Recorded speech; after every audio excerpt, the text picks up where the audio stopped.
আসসালামু আলাইকুম, কী অবস্থা সবার? আজকে বাইকের একটা ইম্পর্টেন্ট ব্যাপার নিয়ে আপনাদের সাথে কথা বলবো, যেটা হচ্ছে বাইকের মাইলেজ। আমরা অনেকেই ফেসবুকে গ্রুপে দেখি যে আপনারা অনেকেই কমপ্লেন করেন যে আমি বাইক থেকে 30 কিলোমিটার মাইলেজ পাচ্ছি, 35 কিলোমিটার মাইলেজ পাচ্ছি সিটির মধ্যে। বাট আমি তো আমার বাইক থেকে সিটির মধ্যে 40-42 কিলোমিটার মাইলেজ পাচ্ছি।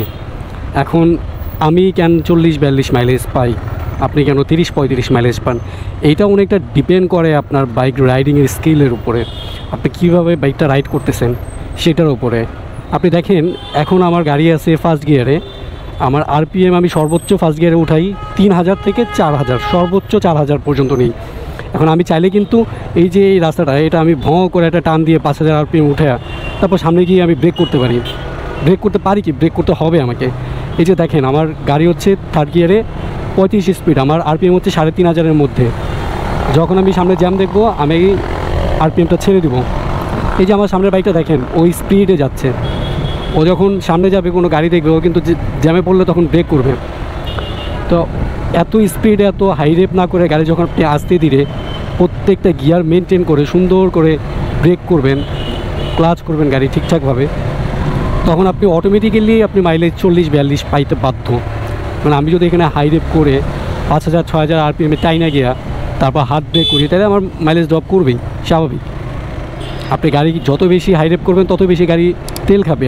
আর সুজুকি মনোটন যে কার্বোরেটর ভার্সনটা, এটা হচ্ছে কি আপনার কার্বোরেটরে যত তেল খাবেন আপনার বাইক তত স্পিডে চলবে আর বাইক তত বেশি তেল খাবে।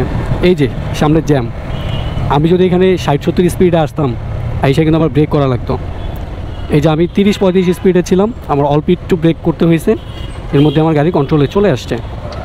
হ্যাঁ, এইভাবে যদি আপনি প্রপারলি মেনটেন করে বাইক চালান, আরপিএম সঠিক আরপিএমে, তাহলে আপনার বাইকও ভালো থাকবে, বাইকে ইঞ্জিনের প্রেশারও কম পড়বে, মাইলেজও ভালো পাবেন, আপনি ব্রেক প্যাডটাও কম ক্ষয় হবে, আপনি ওভারঅল বাইক থেকে ভালো একটা সার্ভিস পাবেন।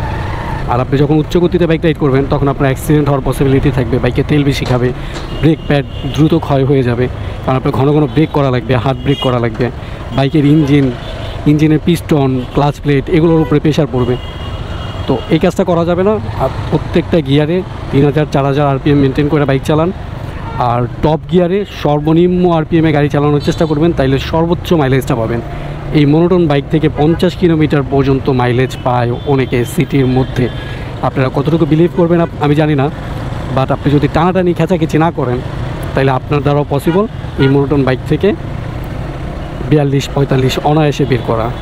আমিও যে একবার খুব ধীরে সুস্থে বাইক রাইড করি এরকম না, আমিও টানাটানি খেঁচাখেঁচি মাঝে মাঝে করি, বাট সেইটা যখন রাস্তা ফাঁকা থাকে, তখন যখন আমার কাছে মনে হয় যে আমার ঘন ঘন ব্রেক করা লাগবে না, তখন আমি এই কাজটা করি।